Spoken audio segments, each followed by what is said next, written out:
إن الحمد لله نحمده ونستعينه ونستغفره ونؤمن به ونتوكل عليه ونعوذ بالله من شرور أنفسنا ومن سيئات أعمالنا من يهده الله فلا مضل له أي فلن تجد له وليا مرشدا ونشهد أن لا إله إلا الله وحده لا شريك له ونشهد أن محمدا عبد الله ورسوله الذي لا جد له ولا ند له ولا مثل له ولا مثيل له لا وجر له ولا كفيل له لا شبه له ولا شبيه له لا ولد له ولا والد له وهو الواحد الفرد الصمد لم يلد ولم يولد ولم يكن له كفوا أحد أعوذ بالله من الشيطان الرجيم بسم الله الرحمن الرحيم وإذ قلتم يا موسى لن نؤمن لك حتى نرى الله جهرة فأخذتكم الصاعدة وأنتم تنظرون ثم بعثناكم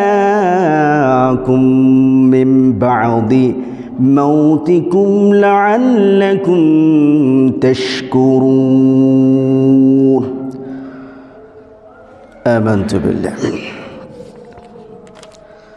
وقال النبي صلى الله تعالى عليه وسلم إنك مأمورة وأنا مأمور اللهم احبثها علينا رواه البخاري প্রশংসা তারিফ আল্লাহ তাআলার জন্য যে আল্লাহ তাআলা আমাদেরকে আশরাফুল মাখলুকাত হিসেবে সৃষ্টি করে এই ধূলি ধারাতে প্রেরণ করেছেন। জুমার দিনে এ মহল্লার অগণিত বান্দাদের মধ্য হতে চয়ন করে বাছাই করে আল্লাহ তাআলার গৃহে তথা মসজিদে প্রবেশ করার তৌফিক দান করেছেন। সে আল্লাহ তাআলা দরবারে অন্তরস্থল থেকে জবান উজাড় করে সকলেই বলছি আলহামদুলিল্লাহ। আমাদের শেষ নবী ইমামুল সান ও সাকালাইন হাবিবে কিবরিয়া তেনার উপর শান্তির দ্বারা বর্ষিত হোক। আমরা সকলেই বলছি সাল্লাল্লাহু আলাইহি ওয়াসাল্লাম। সম্মানিত উপস্থিতি, আমরা আলোচনা করছিলাম পবিত্র কোরআনুল কারীমের দ্বিতীয় সূরা সূরাতুল বাকারার 45 থেকে 55 নম্বর আয়াত পর্যন্ত আমরা আলোচনা করছিলাম। আমরা আলোচনা করছিলাম যে মূসা আলাইহিস সালামকে আল্লাহ তাআলা ফেরাউনের হাত থেকে বাঁচালেন। ফেরাউনের হাত থেকে মূসা আলাইহিস সালাম ও তার দলবল সঙ্গী সাথী তার কওমকে তার জাতিকে নিয়ে লোহিত সাগর পেরিয়ে তারা চলে আসলেন। এখন তারা মূসা আলাইহিস সালাম এবং তার সম্প্রদায় বনি ইসরাঈল তারা সকলে সলা পরামর্শ করছে যে যদি আল্লাহ তাআলার পক্ষ থেকে যদি আসমানি গ্রন্থ আমাদের উপর নাজিল হতো তাহলে খুব ভালো হতো। এই যে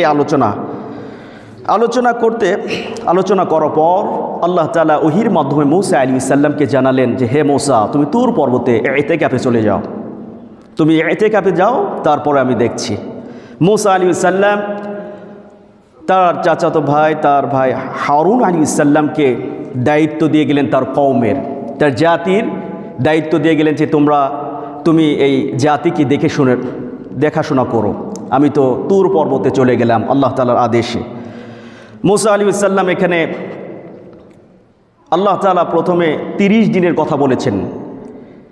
জিলকদ মাসের 30টা দিন, এখানে 30 দিন এবং 30 রাত অবস্থান করেছিলেন।